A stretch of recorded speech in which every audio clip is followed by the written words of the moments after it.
kasih yang terbesar. Mari kita membaca pertama-tama di dalam Injil Yohanes pasal 3 ayat yang ke-16. Karena begitu besar kasih Allah akan dunia ini, sehingga ia telah mengaruniakan anaknya yang tunggal, supaya setiap orang yang percaya kepadanya tidak binasa, melainkan beroleh hidup yang kekal. Satu ayat yang tidak habis-habisnya dikhotbahkan, satu ayat yang sangat terkenal, ya, yang menyatakan betapa besarnya kasih Allah itu. Lalu kita akan melihat satu ayat lagi di dalam Efesus pasal 3 ayat 18 dan ayat yang ke-19. Aku berdoa supaya kamu bersama-sama dengan segala orang kudus dapat memahami betapa lebarnya dan panjangnya dan tingginya dan dalamnya kasih Kristus, dan dapat mengenal kasih itu sekalipun ia melampaui segala pengetahuan. Rasul Paulus berdoa dan mempunyai satu kerinduan bagi jemaat Tuhan, supaya kita dapat memahami. Dikatakan tadi kasih itu begitu besar, tetapi sampai berapa besar kasih itu? Nah, di sini Rasul Paulus dia berdoa supaya jemaat, dikatakan, kita bisa mengerti, memahami dimensi daripada kasih Allah yang besar itu. Yaitu panjang, lebar, tinggi, dan dalamnya. Walaupun dikatakan itu melampaui pengetahuan kita. Tetapi Rasul Paulus ingin kita juga belajar mengerti. Nah, ini yang ingin saya sampaikan, yaitu 4 dimensi dari kasih Allah. Panjang, lebar, tinggi, dan dalam. Kita mau coba untuk mengerti, memahami. Pertama-tama dikatakan tentang dimensi panjang. Seberapa panjang kasih Allah itu? Bicara tentang panjang, ini saya hubungkan dengan waktu. Karena waktu itu selalu kita gambarkan seperti garis yang linear, garis yang lurus. Itu waktu, kan? Jadi saya kaitkan kata panjang ini dengan waktu. Yang saya maksud dengan waktu di sini, yaitu kapan Allah mulai mengasihi kita dan sampai kapan kasih itu akan berakhir. Mulai kapan sih Tuhan itu mengasihi saudara dan saya? Lalu kalau Tuhan itu mengasihi saudara dan saya, sampai kapan kasih itu diberikan? Nah, mari kita pertama-tama membaca satu ayat di dalam 1 Petrus pasal 18 sampai 20. Sebab kamu tahu bahwa kamu telah ditebus dari cara hidupmu yang sia-sia, yang kamu warisi dari nenek moyangmu itu, bukan dengan barang yang fana, bukan pula dengan perak atau emas, melainkan dengan darah yang mahal. Dikatakan darah yang mahal, yaitu darah Kristus, yang sama seperti darah anak domba yang tak bernoda dan tak bercacat. Perhatikan ayat 20. Ia telah dipilih sebelum dunia dijadikan. Tetapi karena kamu, ia baru menyatakan dirinya pada zaman akhir. Jadi kalau saya boleh katakan, Yesus itu sudah ditetapkan untuk mati karena dosa kita, untuk menebus kita. Itu bahkan sebelum dunia itu diciptakan. Jadi waktu masih di dalam kekekalan, pada mulanya Yesus sudah ditetapkan untuk mati. Jadi Allah itu sudah mengasihi saudara dan saya. Makanya ada ayat dikatakan, sebelum kita dijadikan, Allah sudah memilih kita. Memang sulit dimengerti, bukan? Sebelum Anda dan saya, kita ada di dunia ini, Tuhan itu sudah memilih kita. Artinya Tuhan itu sudah mengasihi saya dan saudara. Kalau saudara membaca di dalam Kejadian pasal 1 ayat 1, itu kata pada mulanya itu dipakai dalam bahasa Ibrani Bereshit. Kata pertama yang muncul dalam Alkitab. Dikatakan pada mulanya Allah menciptakan langit dan bumi. Jadi sebelum langit dan bumi diciptakan, Allah ada pada mulanya. Allah ada di dalam kekekalan. Kata Bereshit itu punya arti, saudara-saudara. Artinya adalah anak Allah diremukkan oleh tangan Allah sendiri di atas kayu salib. Itu arti yang terkandung di dalam kata Bereshit. Jadi Tuhan Yesus Kristus sudah ditentukan untuk mati bagi saudara dan saya jauh sebelum dunia ini dijadikan. Lalu sekarang kita beralih kepada sampai kapan kasih itu diberikan? Kapan berakhirnya? Coba kita baca Yeremia 31 ayat 3, dikatakan, dari jauh Tuhan menampakkan diri kepadanya. Aku mengasihi engkau dengan kasih yang kekal. Sebab itu aku melanjutkan kasih setiaku kepadamu. Ternyata kasih itu diberikan sampai unlimited, tidak terbatas. Dimensi panjang daripada kasih Allah itu dari kekal sampai kekal. Haleluya. Tuhan mengasihi kita dengan kasih yang kekal. Bisakah kita membayangkan hal itu? Saudara tidak perlu ragu akan kasih Tuhan. Mungkin saudara saat ini merasa jauh, ayo kembali. Izinkan Tuhan melanjutkan kasih setianya kepada kita. Karena Dia mengasihi kita dengan kasih yang kekal. Kedua, dimensi lebar. Ada panjang, ada lebar. Seberapa lebar kasih Allah itu? Mungkin lebih tepat pakai kata luas ya. Karena kalau lebar, kalau sudah terlalu lebar jadi rancu dengan kata panjang. Tapi saya boleh katakan seberapa luas kasih itu. Kalau bicara tentang luas atau lebar, maka saya kaitkan itu dengan dua hal. Pertama dengan pengampunan, penerimaan, saudara-saudara. Orang yang hatinya lebar, luas, mempunyai satu ciri, dia bisa mudah sekali menerima orang lain. Sebaliknya kalau orang itu hatinya sempit, dia cenderung untuk ini bukan temanku, ini tidak sesuai dengan aku, ini pergi sana. Itu orang yang hatinya sempit. Tapi orang yang hatinya lebar, maka dia orang yang gampang menerima bergaul dengan orang banyak. Karena hatinya lebar. Orang yang hatinya lebar itu orang yang gampang memberi pengampunan, saudara-saudara. Yang bisa menerima. Nah, kita melihat di dalam kehidupan kita, bagaimana Tuhan itu menerima kita sebagai anak-anaknya. Manusia dari segala suku, bangsa, dan bahasa, semua menemukan tempat di dalam kasih-Nya. Tuhan itu luas, lebar, saudara.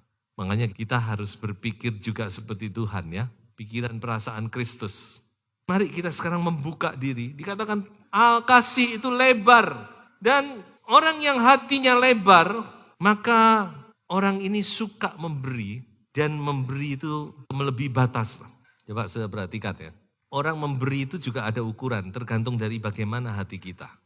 Nah sekarang kita kembalikan kepada Allah kita, bagaimana Allah itu memberi kepada manusia yang sudah jatuh dalam dosa ini. Allah tidak memberi yang nomor 2, nomor 3, nomor 4, tapi Allah memberi yang terbaik nomor 1, yaitu Dia memberikan anaknya yang tunggal.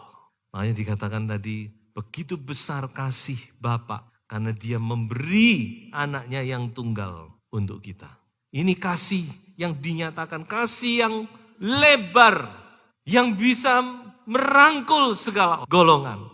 Kasih yang bisa memberi dan memberi yang terbaik. Ini dimensi daripada lebar. Sekarang kita masuk lagi kepada dimensi yang berikutnya, adalah dimensi tinggi. Rasul Paulus berkata, aku ingin kamu memahami panjangnya, lebarnya, tingginya, dan dalamnya kasih itu, meskipun itu melampaui segala pengetahuan. Kalau bicara tinggi, maka tempat yang paling tinggi menurut kita apa? Langit ya, betul saudara? Langit dan bumi, tingginya langit.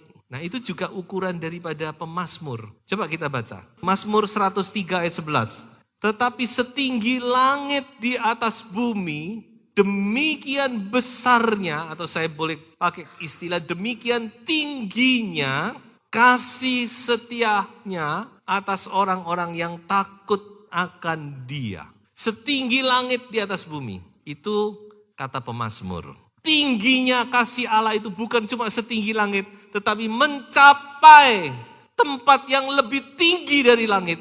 Bahkan tempat yang maha tinggi. Langit itu sudah tinggi menurut kita. Tapi di atas langit masih ada. Ya toh? Dan ada satu tempat lagi dikatakan tempat yang maha tinggi. Yaitu tempat Allah bersemayam. Dan kasih itu menjangkau ke sana. Karena apa? Coba kita baca Filipi pasal 2 ayat yang ke-6 saja.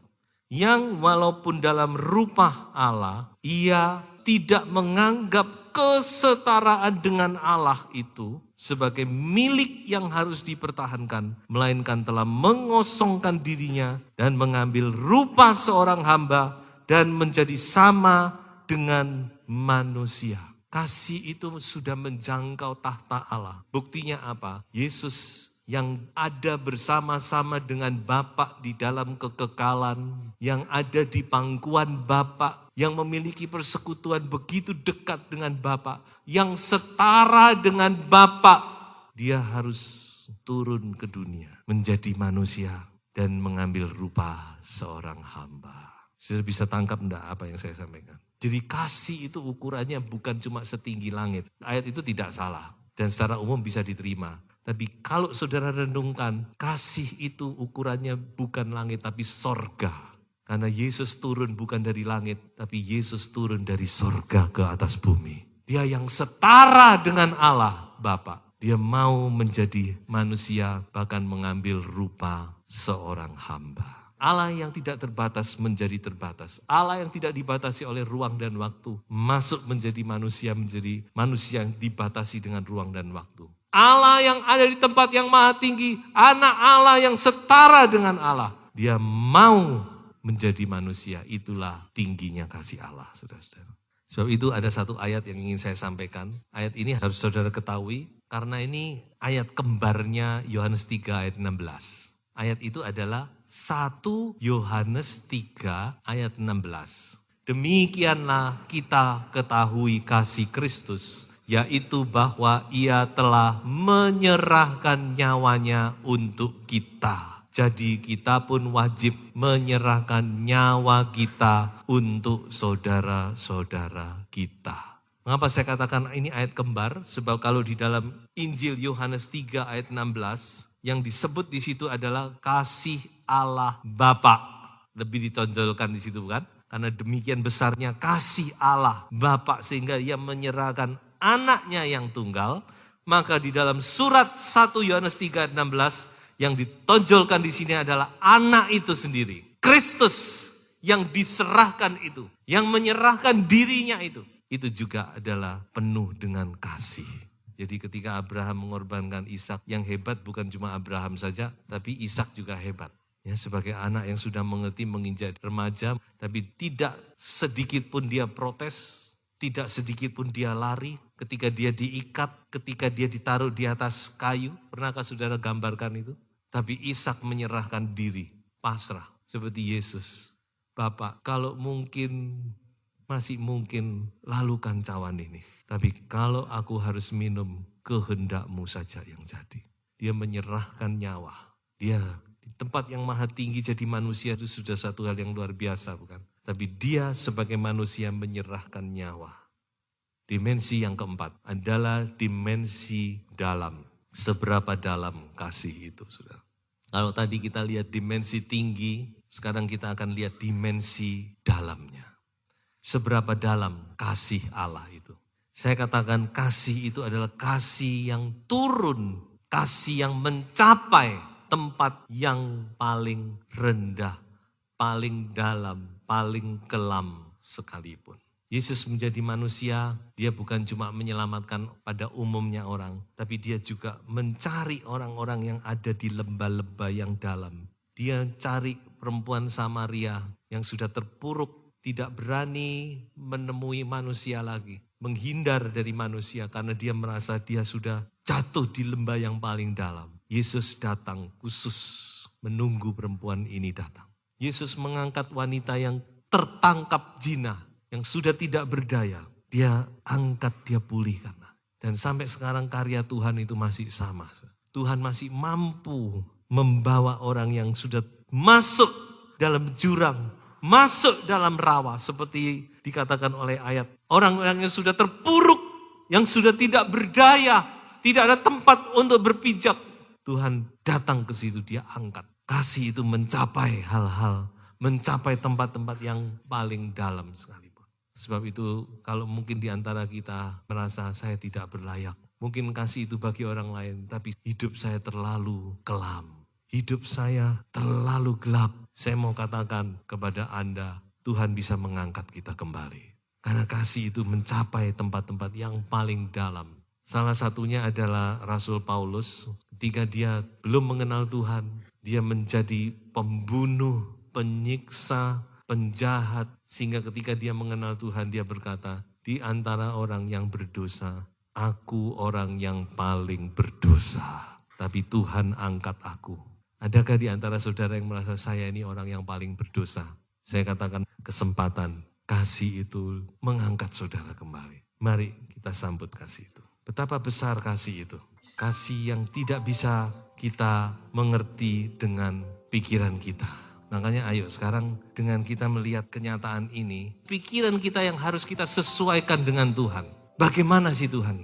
Makanya Filipi 2 tadi di depannya dikatakan, hendaklah kamu dalam hidupmu bersama memiliki pikiran dan perasaan yang ada di dalam Kristus Yesus. Mari saudara, kita dengan mengerti tentang kasih ini, bukan kita cuma hanya lebih mengasihi Tuhan, lebih membalas cinta Tuhan, tapi juga kepada sesama. Tuhan begitu luar biasa menerima saudara dan saya. Mari kita juga belajar menerima orang lain juga. Sebagai kesimpulan, Tuhan mengasihi kita dengan kasih yang kekal. Ini dimensi panjang. Kasih yang memberi pemberian yang terbaik. Dimensi lebar. Kasih yang rela meninggalkan tahta kemuliaannya. Dimensi tinggi. Dan kasih yang menjangkau lubang yang paling dalam sekalipun. Dimensi dalam. Pertanyaannya bagi saudara dan saya, apa balasan kita kepada Tuhan?